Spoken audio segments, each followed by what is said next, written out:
အေးရပြီဟယ်လိုကြကြဟုတ်ကဲ့ပါဆရာဟုတ်ကဲ့မင်္ဂလာပါကြကြဒီ KA နဲ့ဟုတ်ကဲ့ KA နဲ့ပတ်သက်ပြီးတော့ဖျားဖော်ပြချက်ရှိတယ်ဆိုဟုတ်ကဲ့ဆရာဖော်ပြထားရှိပါတယ်ဟုတ်ကဲ့ပြောပါဘယ်လိုလဲဖျားဘယ်လိုဖော်ပြလဲဟုတ်ကဲ့ဒီဟာလေးကျမကမပြောရဘူးဒါပေမဲ့ကျမကနိုင်ငံရေးလုပ်တာတော့မဟုတ်ဘူးလေနော်ဆရာဟုတ်ကဲ့ကျမတို့ကဖျားခင်တော့ပြတဲ့အရာကိုပဲကျမပြောမှာပြနိုင်ငံရေးလောက်တာမဟုတ်ဘူးပြီးတော့ဂိုင်းကနာနဲ့လည်းမဆိုင်ဘူးဘာမှလည်းမဆိုင်ဘူးဖျားသခင်ကကျမတို့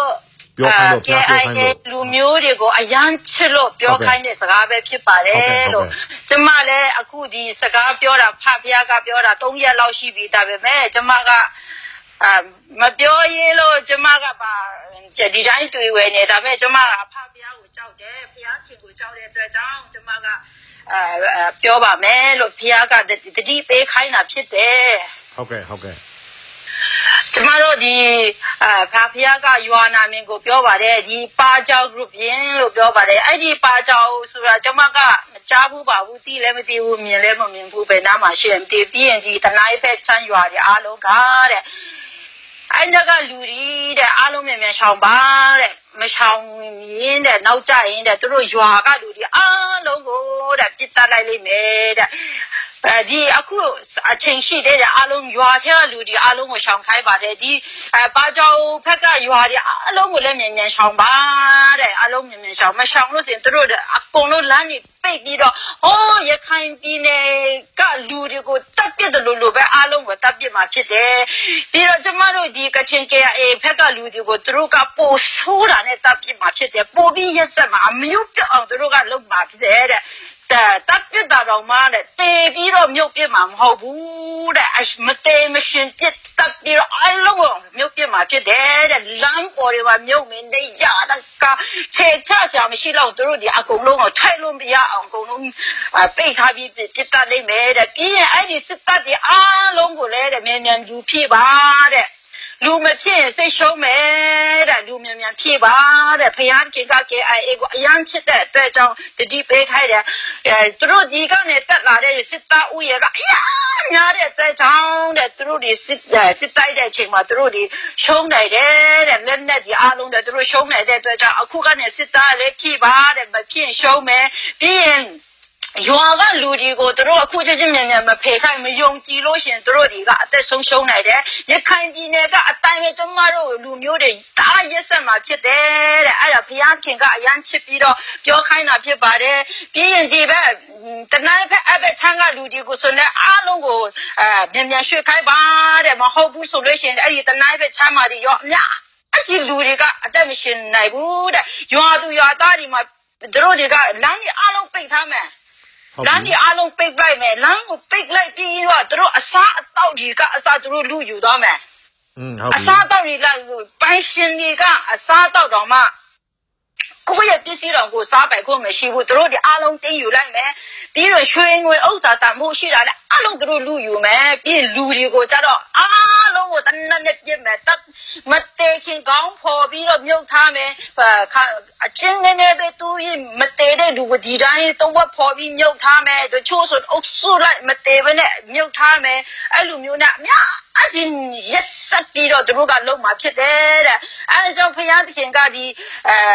အထူးသဖြင့်ပါကြောင်ဂုပင်အဖက်ကိုဖယားသခင်ကနာမည်ကိုပြောတာဖြစ်တယ်ပါကြောင်ဂုရင်ဖက်မှာကပို့ပြီးတော့တတိထားပါတဲ့အဲ့ဒီပါစစ်တပ်တွေအားလုံးမြန်ဖြည့်ပေးပါအဲ့ဒီစစ်တပ်တွေကိုသူတို့ဒီကစစ်သားတွေကိုဖယားသခင်ကဘယ်လောက်ချက်လဲဆိုသူတို့စီမှာအခုရှိနေသူတို့ဥဆောင်တဲ့လူကအင်ဂျီအဖြူတဲ့လူ2ယောက်လဲဆရာဟုတ်ပြီ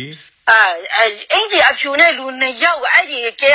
စစ်သားတွေကထမ်းထားတာတွေ့တယ်သူတို့ကအဲ့ဒီအင်ဂျီအဖြူနဲ့လူ2ယောက်ကလမ်းပြနေတာသူတို့ကိုရှေ့ကနေပြီးတော့ဦးဆောင်ပြီးသေခိုင်းနေတာတွေ့တယ်ပြီးတော့သူတို့လမ်းလျှောက်သွားတဲ့အချိန်မှာအဲ့ဒီအဖြူ2ယောက်ကိုသူတို့အထမ်းစီနဲ့ဒီတိုင်းပဲသူတို့ခုံးမှာထမ်းထားကြတယ်လူ2ယောက်အင်ဂျီအဖြူကိုထမ်းထားတယ်အဲ့ဒီလူ2ယောက်အင်ဂျီအဖြူဘာလို့ထမ်းထားလဲဒီစစ်သားတွေကဘာလို့ဒီလူ2ယောက်ကိုထမ်းထားလဲသူတို့ကဘူးချုပ်လား ဆိုကျမကြည့်လိုက်တဲ့အချိန်မှာအဲ့ဒီဟာကလေရိုးရာနတ်ကြီးဖြစ်နေတယ်ကျမတို့ရိုးရာနတ်ငကားဖြစ်နေတယ်ငကားအဖြူနှကောင်ကြီးဖြစ်နေတယ်အဲ့ဒီဟာသူတို့ကအဲ့ဒါကိုကိုးကွယ်နေတဲ့အတွက်ကြောင့်သူတို့လက်လွတ်တယ်လုံနေတဲ့ကြောင့်သူတို့တွေအဲ့ဒီရိုးရာနတ်ကသူတို့အုတ်ချုံနေတဲ့ကြောင့်စိတ်ချုံနိုင်ပါတယ်စိတ်ရှုံးနိုင်ပါတယ်ဘုရားသခင်ကဒီဟာကိုပြန်ပြစ်ပြီးနောင်တရပြီးတော့ဘုရားခင်ဆိုမြန်ပြန်လာပြီးစစ်တိုက်ပါတဲ့နှုတ်မဟုတ်စိတ်ရှုံးနိုင်ပါတယ်တဲ့ကချင်လူမျိုးတွေတရားဒီကိုဘုရားကအရာချစ်တဲ့အတွက်ကြောင့်တတိပေးတာဖြစ်တယ်ရိုးရာကိုမြန်ချပါတဲ့မချရင်ကျမတို့လူမျိုး3လောက်တော့သူတို့ဒီလုံမှာဖြစ်တယ်ဆိုမှကျမတို့ကိုတတိပေးခိုင်းတာဖြစ်ပါတယ်ပြီးတော့အဲ့ဒီဘက်ချမ်းမှာကျမမေဒါယာဒီဥဒုလိုက်ကြောက်စရာကောင်းတဲ့ယာဒီဥဒုတွေလာမယ်လို့ပြောပါတယ်ရမ်းကြောက်စရာကောင်းတဲ့ယာဒီဥဒုတွေလည်းလာမယ်အဲ့ဒါကြောင့်မြန်ထွက်ပါတဲ့မြန်ထွက်ပါတဲ့ယာဒီဥဒုကြောင့်လည်းလူတေနိုင်တယ်လူသူတို့ဒီ next ပြီးတတ်တာလည်းရခိုင်ပြည်နယ်ထက်ဆိုးတာဖြစ်ပါတယ်ဆိုမှဘုရားခင်ကပြောပြသွားတာဖြစ်တယ်ဒီရိုးရာတွေငကားတွေအဲ့ဒီသူတို့ကိုဥဆောင်သူတို့ထမ်းထားတာအေးစစ်သားတွေအပေါ်မှာသူတို့ကြီးရှိတာဖြစ်တယ်သူတို့အပေါ်မှာဒီရိုးရာနတ်ကရှိနေတာဖြစ်တယ်အဲ့ဒါကိုကျမတို့မြန်အချိန်နောက်မကြသေးပါဘူးအခုနောက်ကြတော့မယ်ဘုရားခင်ကရှေ့မှာရှိနေပြီအဲ့ဒီစစ်သားတွေကိုမြန်ပြီးတော့နိုင်ယူဆဲရှင်တယ်ကျမတို့တွေကချစ်တဲ့အတွက်ကြောင့်သူကအဲ့ဒီရိုးရာနတ်ကိုမြန်ဖေရှားခိုင်းနေတယ်မြန်လောင်တရပြီးတော့ဘုရားခင်ကြီးဆူတောင်းပြီးတော့မြန်စစ်ကိုနိုင်အောင်တိုက်ယူပါလူမြန်ဖြည့်ပါတဲ့ဒီဘက်ကဆိုရင်လည်းဆရာဟိုကလေသူတို့ဒီစစ်သားဥယေတွေကလည်းဟော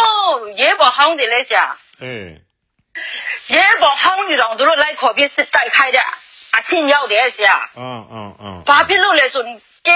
စစ်တော့သူတို့အနိုင်ပိုင်းမဲ့သူတို့လက်နဲ့ကြီးလက်မျိုးတို့ရှိတယ်လေရင်တယ်အမျိုးဆိုပြီးတော့သူတို့စစ်တော့ဦးရဲ့ကဟော